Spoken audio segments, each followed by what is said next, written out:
मैं क्वेश्चन जो है सभी का रखा हूँ, लास्ट में आप चारों लोगों का एक्सपर्ट का वक्तव्य हो जाएगा, उसके बाद सभी का माइक ऑन कराऊंगा और सबको परमिशन दूंगा, जो जो जिसका क्वेश्चन रहेगा वो पूछ सकते हैं। तो डॉक्टर रजनीश सर, बहुत बहुत धन्यवाद आपका, जो ऐसे शिक्षा की जो न्यू एजुकेशन पॉलिसी है उसके बारे में सबको अवगत कराएं। वाकई में सभी लोग कहीं न कहीं शिक्षा क्षेत्र से जुड़े हुए हैं, तो इनके लिए बहुत ही एक लाभप्रद रही है। इसके साथ ही हम अगली कड़ी में जो हमारे मुख्य वक्ता के रूप में हैं डॉक्टर चिमन डांगी जी, शायद जुड़ चुके हैं वो भी, जो कि कहा जाता है कि इस समय वर्तमान में वो निदेशक आर्ट जंक्शन रेजिडेंसी उदयपुर में, साथ ही खुद तो एक कलाकार हैं ही और अपने साथ बहुतेरे कलाकारों को एक ऐसा प्लेटफॉर्म दिए हैं जिनसे उनका जीविकोपार्जन चल रहा है। साथ ही वो जीविकोपार्जन के साथ साथ कला को बढ़ावा दे रहे हैं, जो कि एक अनूठी मुहिम है। और ऐसे मूर्धन्य विद्वान को और ऐसे प्लेटफॉर्म क्रिएटर को का इस मंच में स्वागत है। आए सर, डांगी सर, आपका स्वागत है। हेलो, नमस्कार। आप सुन पा रहे हैं मेरा? जी जी, आप आ जाए। जी ओके। सबसे पहले आप सभी को नमस्कार। मुझे यहाँ आमंत्रित किया उसके लिए धन्यवाद। और अभी सुन रहा था सभी वक्तागणों का, जिसमें बहुत विस्तार से बताया। अभी पहले सबसे पहले रितु मैम को मैंने, जो कि मेरे गुरु रही हैं, उनका भी मैंने सुना। और अवधेश सर का तो मैं काफ़ी पढ़ा भी हूँ और मिला कभी नहीं हूँ, लेकिन पढ़ा काफ़ी हूँ। उन्होंने विस्तार से बताया। उन्होंने एक बात रखी थी कि विषय को लेके काफ़ी कंफ्यूज है, उसके बारे में बात करूंगा। तो सबसे पहले मैं परिचय देता हूँ। मैं चिमन डांगी उदयपुर से हूँ, प्रॉपर जोधपुर से, लेकिन उदयपुर हूँ मैं। और मैंने यहाँ पे एक आर्ट सेंटर खोल रखा है, जिसमें कि यहाँ की लोकल जो संस्कृति है, कला और संस्कृति की बात करें, तो वो हो वहाँ इंटरनेशनल लेवल पर कैसे पहुँचाई जाए, उससे हम ये प्रयास कर रहे हैं कि यहाँ इंटरनेशनल आर्टिस्ट आए। और यहाँ के इतने सारे ऑब्जेक्ट हैं, इतने सारे सब्जेक्ट हैं, वो इंटरनेशनल लेवल पर जाएं। चाहे वो पर्यावरण की बात करी सर ने, वो उसकी बात है, चाहे साहित्य की बात करें, और चाहे हमारी जो हिस्ट्री है, वो स्ट्रॉन्ग हिस्ट्री है, उनको इंटरनेशनल लेवल पे एज ए कंटेम्प्रेरी आर्ट की तरह हम कैसे उसको पहुंचाया जाए। तो उसको लेके मैंने और मेरे मित्रों ने एक शोइंग सीड करके एक art international art residency organise की थी। और वो सिर्फ गांवों में हम करते हैं, गांवों के अंदर। शहरों में खूब सारे होते हैं, चाहे गैलरी हो, चाहे प्रमोटर मिल जाएंगे, लेकिन गांव में वहाँ जो कला और संस्कृति है, क्यों नहीं वहीं पे रह के, उन्हीं के बीच में रह के हम लोग एक इंटरनेशनल आर्ट का आयोजन किया जाए। तो हमने 2009 में हमने फर्स्ट प्रयास किया था, और वो इतना सक्सेस रहा, क्योंकि एक वहाँ तो हमने एक तो बोला कि आपका जो सब्जेक्ट है वो यहीं का लेना है, कला या एनवायरनमेंट यहाँ के लोकल, उसी को लेके आप काम करना है। और उसमें जो उसमें माध्यम है, मीडियम है, वो यहीं के लेने हैं, आपको कहीं बाहर से नहीं खरीदना है। तो उसके लिए एक गैलरी, एक अपने स्टूडियो से जो बाहर आते हैं, तो उनके लिए एक लार्ज लेवल पर स्टूडियो मतलब स्पेस मिल जाता है।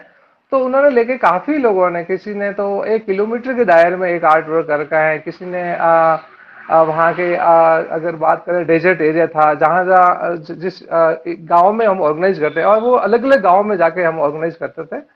तो उनके वहाँ के लोकल सब्जेक्ट लेके काम करना होता है।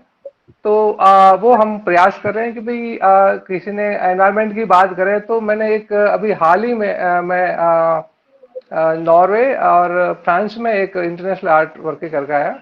तो वो मेरा एक साइड स्पेसिफिक वर्क था और इंस्टॉलेशन था। तो उसमें मैंने अपने मेरे गांव के पास में, जोधपुर के पास में, शायद आपने सुना हो, जो खेजड़ली गांव है, और वहां पे 363 लोगों ने बलिदान दिया था। किसके लिए? सिर्फ पेड़ों को सेव के लिए। और पेड़ किसके लिए? हम एनवायरनमेंट की, आज ग्लोबल वार्मिंग कर रहे हैं, आज ग्लोबल वार्मिंग की बात कर रहे हैं कि ग्लोबल वार्मिंग हो रहा है, ये हो रहा है। तो मैंने कहा यार, मेरे देश में तो 1732 ईस्वी में 363 लोगों ने जान दे दी थी, बलिदान दे दिया था, सिर्फ कि भाई सिर्फ पेड़ों के खातिर। आज हम बात कर रहे हैं इंटरनेशनल लेवल पे। तो उन्होंने कहा ये घटना है कोई मामूली बात नहीं। आज एक एक हल्की सी कुछ एक दो डेथ हो जाती है तो घटना बवाल हो जाता है, लेकिन उस समय 363 लोगों, तो वो मैंने वहां पे एक स्कल्पचर बनाया वहां पे, और एक फ्रांस का फेमस आर्टिस्ट था, उनके साथ कोलैबोरेशन वर्क किया था। वो आज भी वहां लगा हुआ है, और नॉर्वे में जस्ट रिसेंटली मैं वहां पे भी करके आया, वो वर्क था।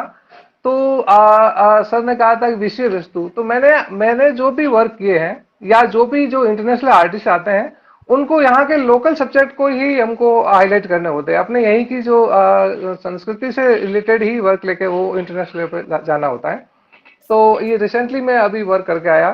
तो उसके बाद में भी किसी आर्टिस्ट ने जो वर्क किया था कि वहाँ पे एजुकेशन गर्ल्स की कम थी, तो उसको लेके भूपत डूडी जो आर्टिस्ट हैं, उसने क्या किया कि बहुत सब अलग अलग कंपटीशन लगा गर्ल्स का, अलग अलग कलर के पोस्टर लगवाए, जो फेमस चाहे पॉलिटिशियन हो, चाहे साइंस में हो, चाहे किसी भी सब्जेक्ट में हो, जो टॉप वुमेन्स रही हो, उसका रंगीन द ब्लैक एंड व्हाइट लगाया। और जहाँ की जो गांव की लड़कियां जो फर्स्ट सेकंड जो छोटे छोटे कॉम्पिटिशन कॉम्पिटिशन जो रखे थे, उनको फिर जो फर्स्ट सेकंड आई उनका कलरफुल एक पोस्टर बनाया, और बड़ा सा एक पब्लिक स्पेस पे उसने कलरफुल में लगाया। और वो लोग गांव वाले देख रहे, अरे ये फलाने की बेटी, इसकी बेटी इसके पास क्या कर रही है, ये प्रधानमंत्री के पास क्या कर रही है, या उस साइंटिस्ट के पास क्या कर रही है, उसका फोटो उसके पास क्यों है। तो कहा कि भाई एजुकेशन, जब एजुकेशन होगा तो वो लड़के भी तो वहां पहुंच सकते हैं। वो भी तो एक लड़की थी, वो भी एक बच्ची थी, और वो पढ़ाया उसको, तो वहां अब कहां तक पहुंची वो, तो आपकी बेटी भी जा सकती है वहां।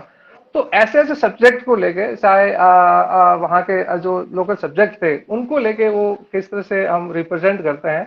और वो वहाँ पे क्या, एक नॉर्वे की आर्टिस्ट आई थी, उसने वहाँ एक ट्रैक्टर ट्रॉली जो नॉर्मली गांव में होती है, उसको बहुत ही उसमें क्या किया उसने कि जहाँ की हर घर की घर घर गई वो, और उसने रिकॉर्ड किया कि पुरानी कहावतें होती है।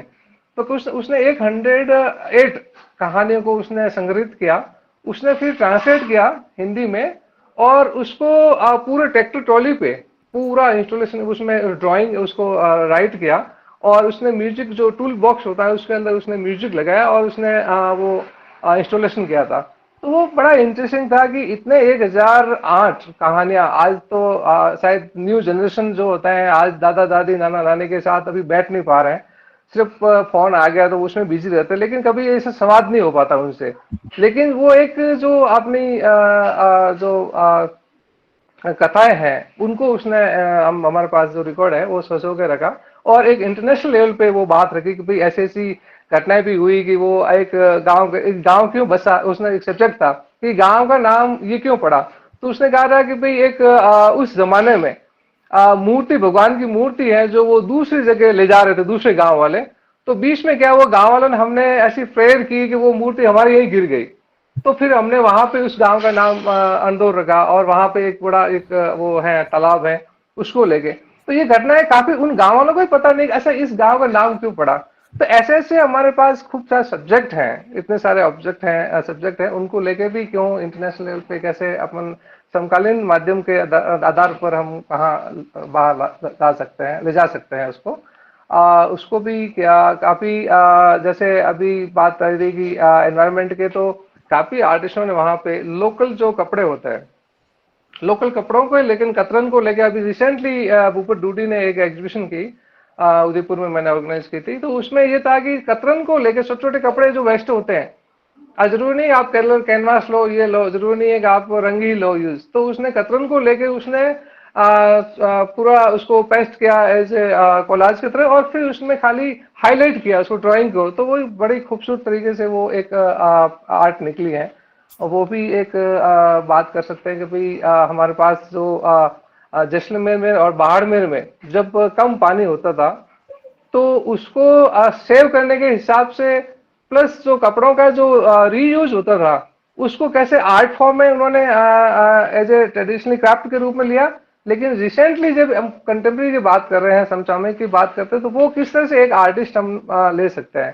तो मैं जस्ट बात करना चाह रहा हूँ कि सब्जेक्ट तो आसपास में आपके जहाँ भी जहाँ रह रहे हो उसमें अपनी कला संस्कृति और हिस्ट्री को देखें, और वो आप इंटरनेशनल लेवल पे जा सकते हैं, क्योंकि बड़ी स्ट्रांग हिस्ट्री है अपनी, बड़ा अपने पास ऑब्जेक्ट भी खूब सारे हैं, ये कर सकते हैं। और अभी एक और बात कहना चाह रहा हूँ कि इस जो रेजिडेंसी थी उसमें अभी जो रिसेंटली जो आर्टिस्ट आ रहे हैं, तो उन्होंने एक हमने एक टॉक रखी थी कि भाई जो आप आ रहे हो यहाँ पे रह के जो काम कर रहे हो और उसमें जो सब्जेक्ट ले रहे हैं उसमें कैसा फील हो रहा है, मतलब कैसा लग रहा है आपको, मतलब नया एक तो आप सब्जेक्ट वहां के ले रहे हो। तो उन्होंने कहा कि भाई हमने यहाँ पे जितने साल 2009 से अभी तक जितने भी आर्टिस्ट आए हैं उन्होंने यही कहा कि जो आपकी इंडिया की जो संस्कृति है, कला है और जितने सारे ऑब्जेक्ट हैं, सब्जेक्ट हैं, वो एक इतना इंटरेस्टिंग है, इतने यूनिक है, मतलब इतने लोगों ने, उन्होंने पूर्वजों ने इतना सारे कर सके हैं वो वर्क जो इमेजिनेशन सोच भी नहीं सकते थे। जो एक आर्टिस्ट एक इमेजिनेशन सोचता है वो आपको लेना चाहिए, यहीं के सब्जेक्ट लेके आप इंटरनेशनल पे जा सकते हैं। और एक आर्टिस्ट ने एक वहां पे उदयपुर में ही एक पहाड़ है, माउंटेन है, उसको एक पूरा उसने खुदाई कर ली थी, जो बाद में रूइंस पड़ा था, पूरा ढेर पड़ा था। उसी के ऊपर एक साहित्यकार थी, वो एक राइटर थी, तो उसने क्या किया कि जो स्टोन पड़े थे, जितने स्टोन, उसी को क्यों नहीं कैनवास बनाया जाए। तो उसने पूरा ड्राइंग की, पूरे पे उसने कहानी को लेकर शॉर्ट शॉर्ट फॉर्म में, और फिर बड़ी सी वो स्टोन की वो मार्बल माइंस थी, उस माइंस पे उसने ड्रॉ किया और पूरा आर्ट किया, उस पे किया था।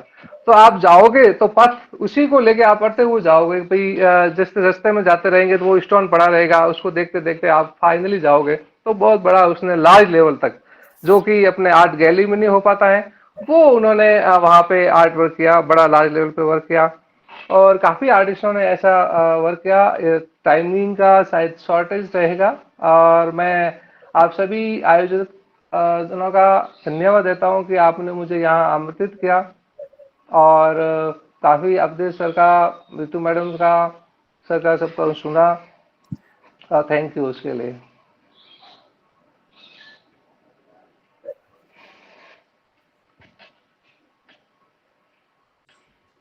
बहुत बहुत धन्यवाद सर। जैसा कि आपने बताया कि कलाकार का एक अलग क्रिएटिव माइंड होता है, वो हर किसी भी वेस्ट मटेरियल से भी कुछ नया यूनिक अपना कुछ क्रिएट करता है। और वाकई में कुछ ऐसी कलाकारों के पास क्षमता होती है जो ऐसे सहजता में भी निकाल करके उसको आर्टिस्टिक व्यू में लाते हैं, और ये कलाकार ही करता है जिसके लिए उनको अपनी खुद की प्रसिद्धि भी मिलती है। तो बहुत बहुत धन्यवाद सर। अब मैं सभी प्रतिभागियों से निवेदन करूंगा कि जो भी चारों हमारे एक्सपर्ट, जो पैनल एक्सपर्ट थे, उनका लगभग वक्तव्य हो गया है। किसी का कुछ प्रश्न हो तो आप पूछ सकते हैं।